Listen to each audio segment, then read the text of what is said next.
proved to the establishment that the concentration camp technique, the reversion to the second dimension of fascism, the terrorist phase, but to prove that this terrorism won't work on us, it won't stop our movement.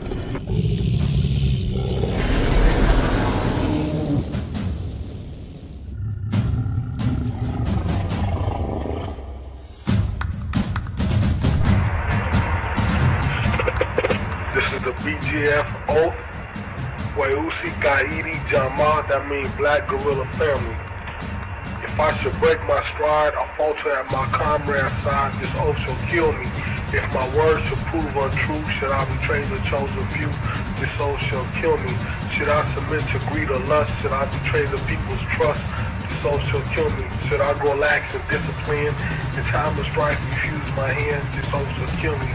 Should I fear any man or be slow to take a stand, this oath shall kill me. Long live the spirit of George Lester Jackson and the guerrillas of Black August, Weusi Gaidi Jama.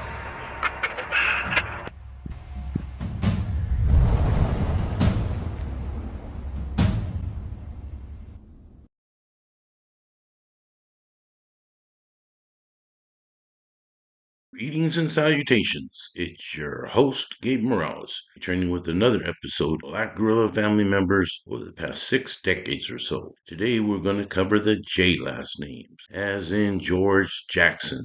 I already talked quite a bit about George and his brother Jonathan in the introduction video, as well as Jonathan Jackson. So you may see some clips from those segments in here. I don't mean to repeat myself too much, but these two individuals were very influential in the future growth of the Black Guerrilla family.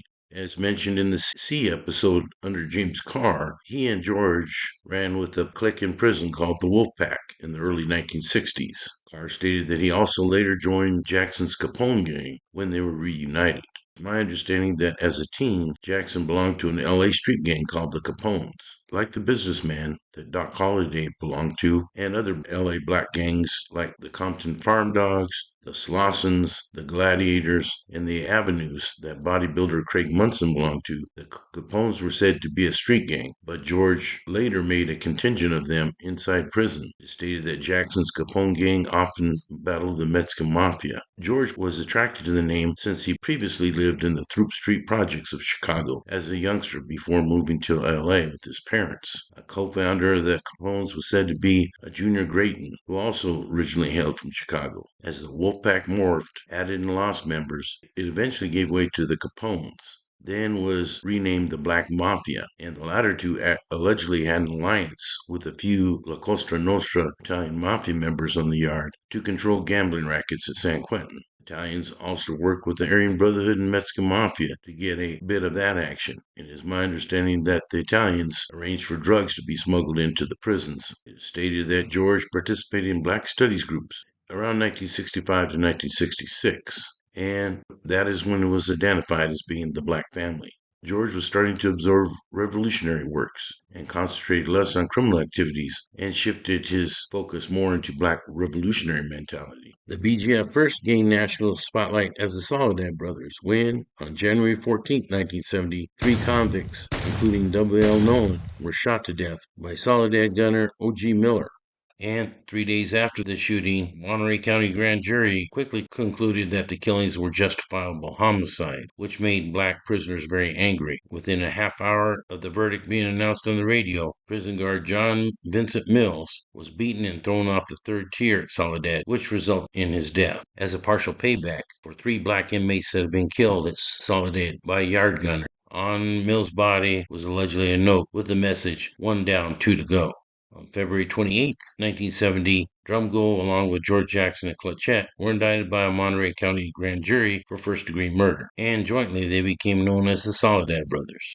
All 3 then were transferred to San Quentin's Adjustment Center and were put on trial. A Soledad Brothers Defense Committee was set up, led by leftist lawyer Faye Stender, and supported by multiple celebrities and politicians. Eventually, Faye Stender dropped George Jackson from her caseload, and Angela Davis ended up leading the protest movement to free the Soledad Brothers. As stated earlier, Jonathan Jackson then took over the Marin County Courthouse in a bid to free his brother George, Fleta Drumgo, and John Clutchette. But that mission failed On August 21st, 1971, almost 1 year after Jonathan's death, his brother George was involved in a bloody escape attempt in which multiple corrections officers were killed. George was also killed in that escape attempt. It was at this same time that black prisoners became revolutionary, and a big part of that was the teachings of George Jackson. Letters to my family, my mother, my father, sisters, my brother, Giap. They were intended to familiarize them with the situation I was faced with here. Of course, here in prison, we see the repression, the exploitation, the victimization of lower class people. I considered Jonathan Jackson to be a very close associate. In fact, George describes his younger brother Jonathan as his alter ego. On August 7, 1970, Jonathan Jackson took matters into his own hands and burst into the Marin County Courthouse in a bid to free several BGF with hostages in exchange for his brother George. With hostages in tow at point, the inmates made their way to a rented yellow Hertz van and were about to pull out of the parking lot when Marin County officers and San Quentin guards who were practicing on the range nearby opened fire. When the shooting stopped, it was found that Judge Harold Haley had been executed by a shotgun blast, and Jonathan Jackson lay dead. Rochelle Sinkay McGee was unconscious and seriously wounded. Marin County Deputy Prosecutor Thomas was also seriously wounded but lived. After his death, George Jackson became enraged and sought revenge, forming the August 7th movement. Angela was known to have communicated often with George Jackson. Some even stated that they were lovers. And she was well aware of his books and efforts at prison reform. Guns belonging to Davis were tracked back to the armed takeover of the courtroom in Marin County. One of those weapons, including a shotgun used to shoot and kill Judge Harold Haley, were tracked back to Davis, and it later was determined that it had been sawed off for better concealment by Jonathan Jackson when he took over the courthouse. As you may recall, W.L. Nolan's faction before he was killed was called the Vanguard, which is a term used in communist ideology as being the leading spear of revolution. They are also joined by individuals such as James Bone Johnson that led the Black United Movement. While Jackson wrote he met black guerrillas like George Big Jake Lewis and James Carr, W.L. Nolan, Bill Christmas, Tony Gibson, and many, many others, Sergeant Bill Hankins, who was on top of all the prison gangs at San Quentin, made no mention of the BGF until about 1973. You have to understand the black family was very much clandestine, as George Jackson extensively studied revolutionary movements and was very serious about secrecy. Still, Bill Hankins had informants all over the yard of San Quentin, but my understanding is that he only knew them at that time as the Black family. And in the latter part of 1973, under oath, he stated that Jackson was a Black Panther and does not mention BGF. According to Hankins, he believed that Doc Holliday started the BGF after Jackson's death. However, I believe it was Jeffrey Galden, but Doc Holliday was a part of that, being a general. Hankins testified to the California Senate Subcommittee on Civil Disorder. He also notified them about actions of the Sudanese Liberation Army, which, as I stated under the H episodes, Doc Holliday was very close to. However, he turned down the leadership after Donald Kincaid DeFries was killed. I do know of one source that claims that it was called the BGF in 1971. This may have been backdated, since August 1971 was the death of George Jackson. This source states that George Jackson was the supreme commander and a field marshal for the Black Panther Party, which I'll talk more about here shortly. This source also states that Clifford Death Row Jefferson, who will be talked about here in just a minute, was the deputy commander-in-chief, and that Big Jake Lewis and James Bone Johnson were generals in the BGF. Like I said, I don't believe this happened till later, but all were very much involved in the black prisoner movements, along with W.L. Nolan, who was killed in action earlier. So I've had several discussions with individuals who are very well versed in the BGF. And in my book, I state that there's no way that George Jackson could have ever been a former Black Panther, as he was in prison in the 1960s, and the Black Panthers didn't start until October 1966 in Oakland, California. But George Jackson was locked up during that entire time. He did communicate with Huey Newton of the Oakland Black Panther Party and, as I stated previously, publicly compared him to Chairman Mao of the Chinese Communist Party. However, personally, he confided in several people that he did not have a lot of faith in Huey, especially was angry with him after his little brother Jonathan was killed at the Marine County Courthouse shooting, whereby Black Panthers were supposed to back him up. They never showed. His sister Penny also worked for the Black Panther Party and personally observed Huey Newton abusing women and using drugs. So much like Malcolm X, when he became disillusioned by Elijah Muhammad, who is said to have committed similar acts, he believed that Huey had betrayed the revolution. Some even state that they threatened to kill each other. However, during a legal phone call shortly before his death, they supposedly buried the hatchet. And when he was buried, he was given full honors as an honorary field marshal for the Black Panther Party, which was attended by hundreds of people in Oakland. My research has shown that the word guerrilla was added to the Black family by Jeffrey Galton shortly after Jackson's death, and they also became known as Jama, or just family, as many call them in Swahili today. In early 1970s BGF propaganda, they stated, "Who is the family?" and answered, "We are brothers who, in reality, are the chosen family of Comrade George Jackson. But instead of one George Jackson, we are many. We are brothers who will dish out vicious and strategic moves within the confines of these concentration camps whenever injustice is perpetuated against the BGF or its members and all black brothers. For the revolutionary, there is only one pleasure, one reward, one consolation, and one satisfaction: the success of the revolution and liberation of all political prisoners." Many years later, George Jackson University was established in Los Angeles in 2003, and a key facilitator of this university was Dr. Donald Evans. It's my understanding that George Jackson University is recognized and run as a nonprofit organization, and several California BGF members have worked in leadership positions within the university, but several have been replaced over the years by BGF members and supporters from other states, including Maryland and Texas. It was Clyde Gandhi Jackson who entered CDC in July 1981 after he was convicted of a rape and attempted murder when he was 17 years old in 1980.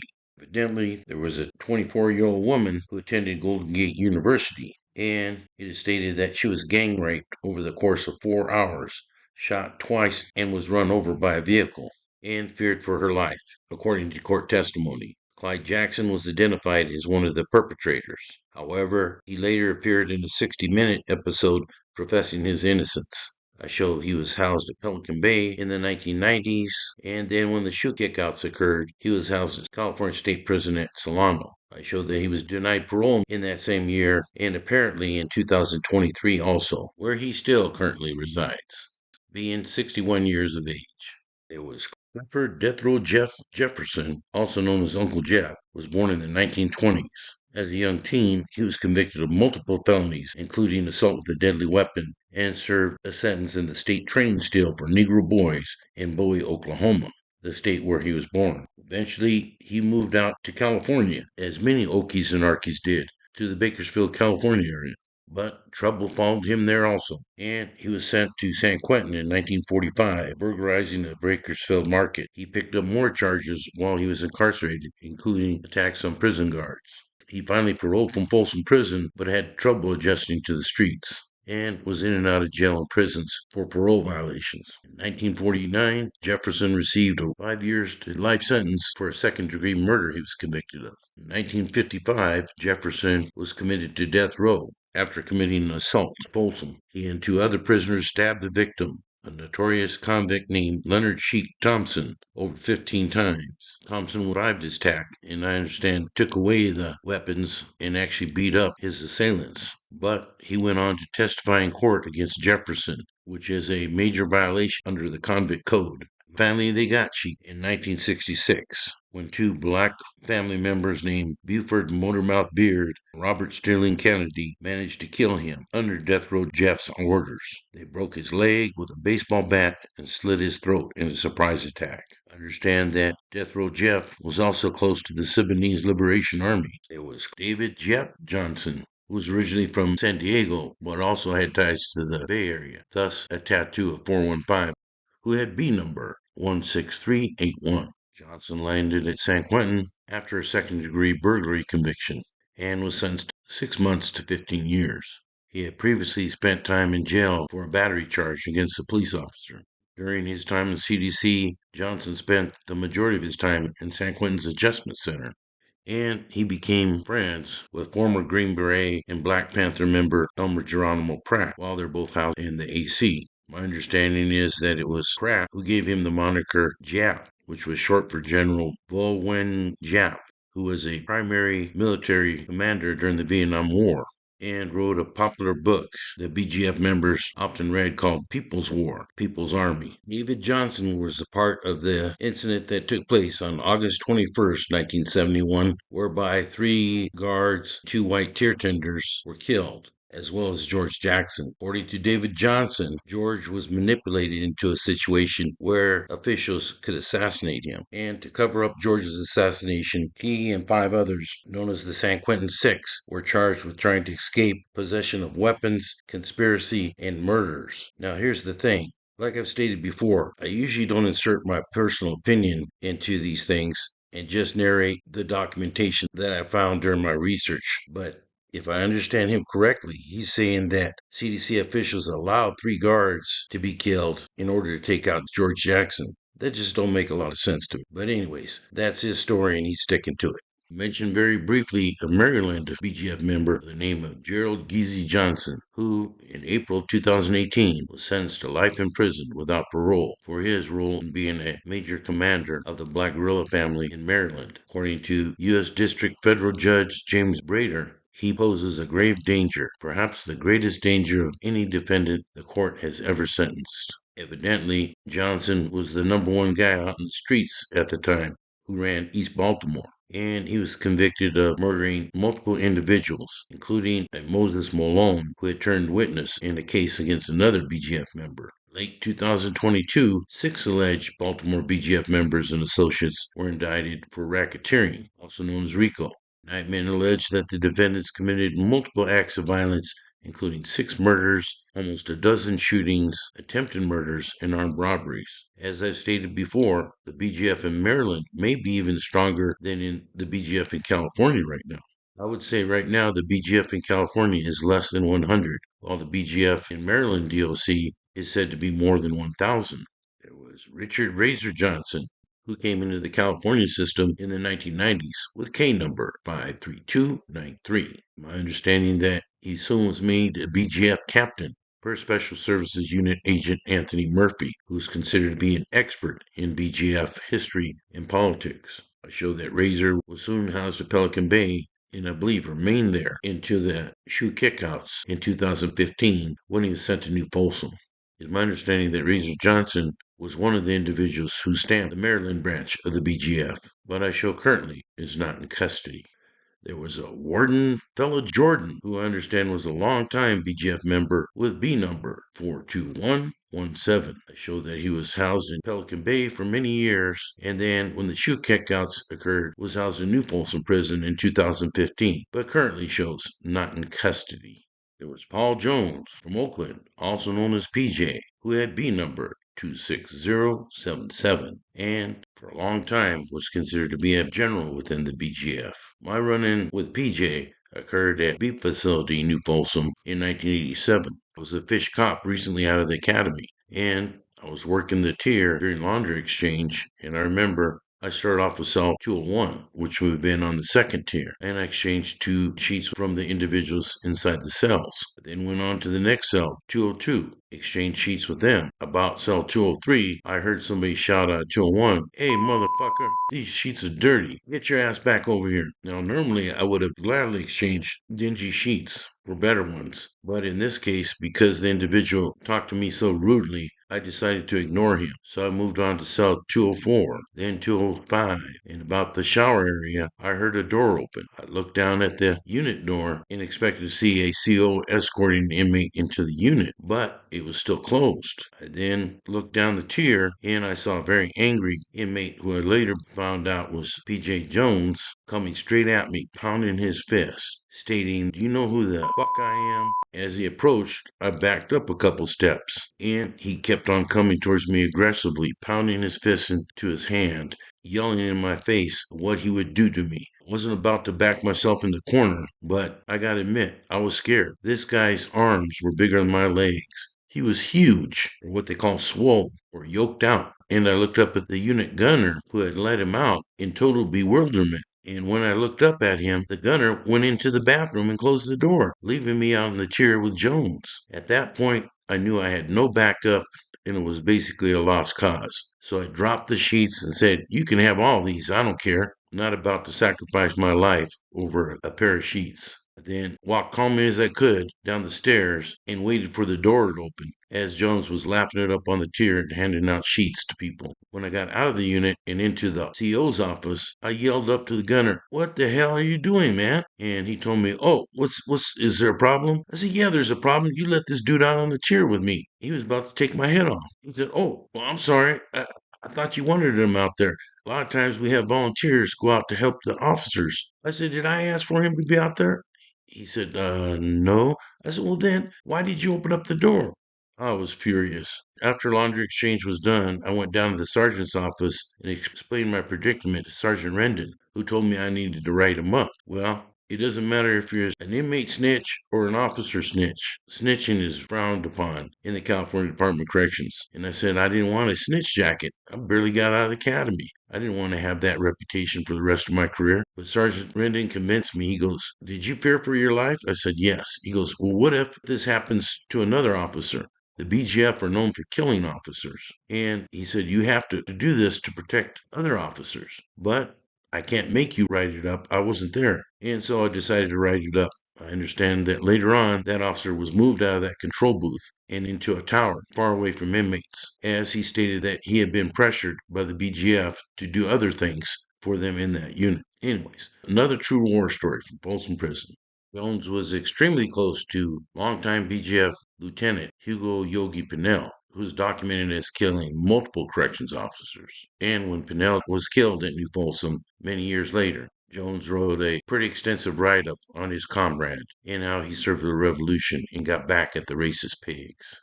That's all I have for the J last names. I know I went kind of fast on a few of those, but like I said, there's more information on George Jackson and Jonathan Jackson in several previous episodes. I hope you continue watching and supporting this channel. For now, this is Gabe Morales signing off for Gangsters, Cops, and Politicians.